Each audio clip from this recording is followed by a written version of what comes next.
Hey everybody, Dan with Pain Free You. Today's topic: calmness is a state of trust. All right? Being calm is a state of trust. So I'll get to that in a minute. Hope everybody had a fantastic weekend. Hope you're feeling great. Hope you're feeling more confident, more capable, more able to do this stuff. So, relax your body. Slow your breath. Know you're all right. Trust it. So, being calm is a state of trust. If you didn't trust that you were okay, you wouldn't be calm.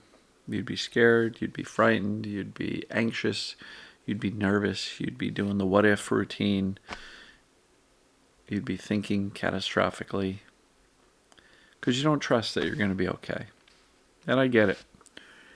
A lot of us had a lot of evidence that we're not okay. We hurt, we've got other symptoms, we feel ill, we feel sick, we feel broken. So it's really hard to start to trust that you're going to be okay. And when we look at it, trust is really the foundation of being calm. Because it's hard to be calm when you're terrified. It's just they're opposing spectrums of a state of being. One is terrified and the other is I'm okay, I'm going to be okay. We want to move from terrified to calm. We want to move from terrified to knowing that we're going to be okay. Which is exactly why I talk about the foundation so much. So much. Job number one is understanding what creates symptoms, assessing whether or not that's what's going on with you, and most importantly, accepting that. Because I talk to people every day of the week who have all the evidence that it's a mind-body condition, but for whatever reason, they're unable to or refuse to accept that that's what's going on because it feels so real, or this doctor or that doctor told me something a year ago. But you have to trust in your body's innate wisdom. Seriously, watch some of the success stories. Watch some of the wild ones where people got over the most incredible things. When they got their brain out of the way, they settled the system, the body healed, and the brain returned everything to balance. Trust. Trust your body. Teach your brain. You're not sick. You're not broken. You're not damaged. You're not crazy. None of that. Your brain is perceiving danger. It's been hyper vigilant for as long as these symptoms have been going on, and likely for a long time prior to that. None of this stuff is your fault, but it is your responsibility to learn what causes symptoms, that it applies to me, and then accept that. If you're unwilling to accept that a mind-body condition is what is causing your symptoms, I hate to say it, it's going to be really, really tough to get your brain to turn it off. And I have people tell me this all the time. They're like, Dan, I'm doing the work. It's not working. Okay, what do you think's causing the symptoms? And then, of course, they list physical things.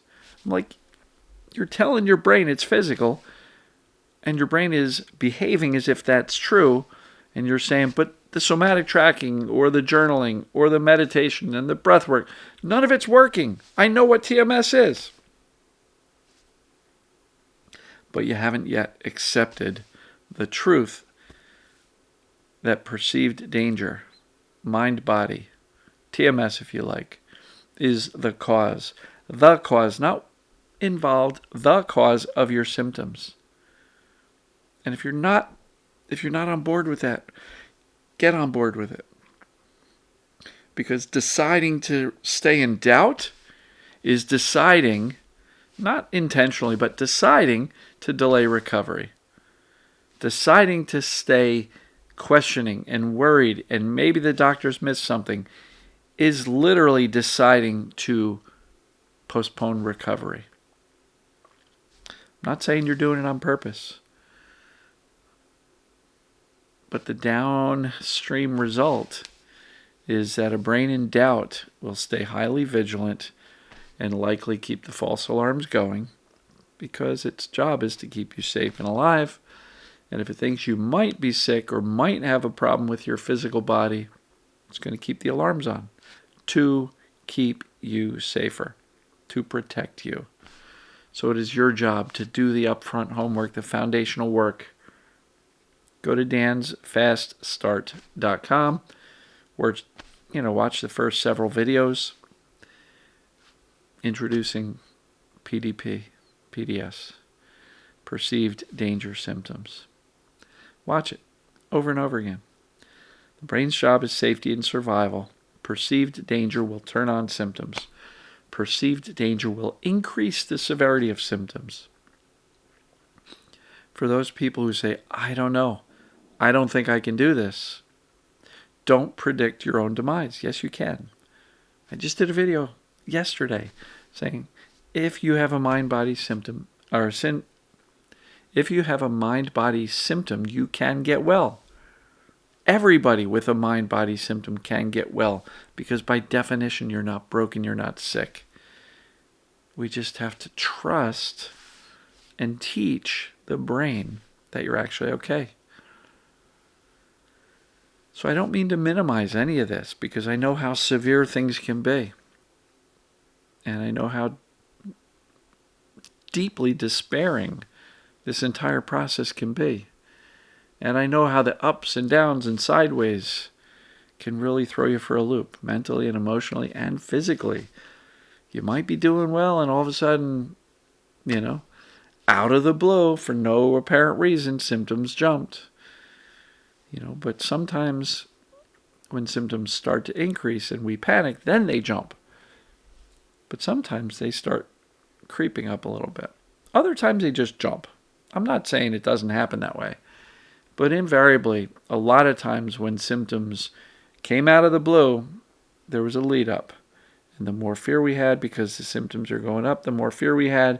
And then the symptoms kept going up because perceived danger is the cause. And the more we freak out, the more they go up. And then, I hear statements like, the symptoms came back with a vengeance. No, they didn't. You panicked, pulled the alarm system, and the brain responded. I'm not blaming you, not shaming you, not saying this is your fault, but it happens over and over again. It's very easy for me to spot it. So when people say, oh, my symptoms spiked out of nowhere and I don't know what's going on, okay.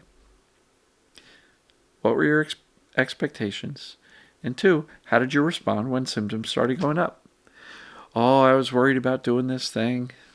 Okay, and when symptoms started to go up, how did you respond? Ooh, I panicked. Okay. It didn't come out of nowhere, and it didn't hit with a vengeance. The instructions were, I was worried about it and I was afraid of symptoms, and when the symptoms came, I panicked.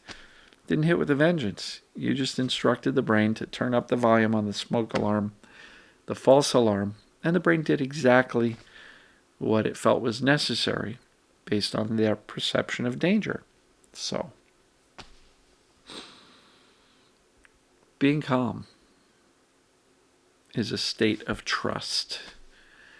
Your body knows what to do, folks. It has an innate wisdom for health and well-being.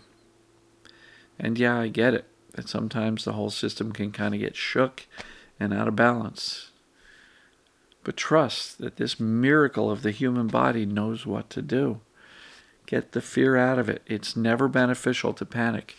I've never seen anybody freak out and get well. I've never seen anybody, what if the doctors miss something and get well?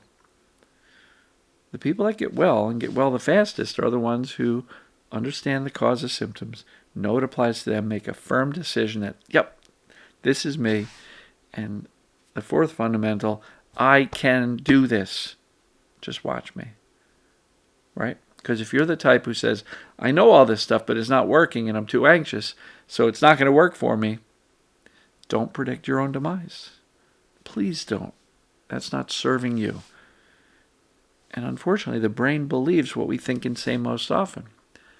So if you say, my symptoms are telling me that I'm not going to get better, don't listen to the symptoms. It's your brain.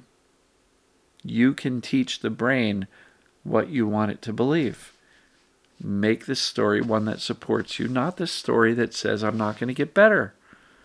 Make the story the one that supports you and says, I can do this. However long it takes, I can and I will. Just watch me. See how that feels so much better than I'm not going to be able to because my symptoms this, my symptoms that, I'm too anxious this, I'm too scared that. One leads you to feeling better. The other leads you to feeling stuck and worse. So I believe you can get better. I know you can get better. It's predictable. It's reliable. It's proven. You can do it too. It's your turn. So, with that, I love you folks. And as usual, we'll see you tomorrow. Take care.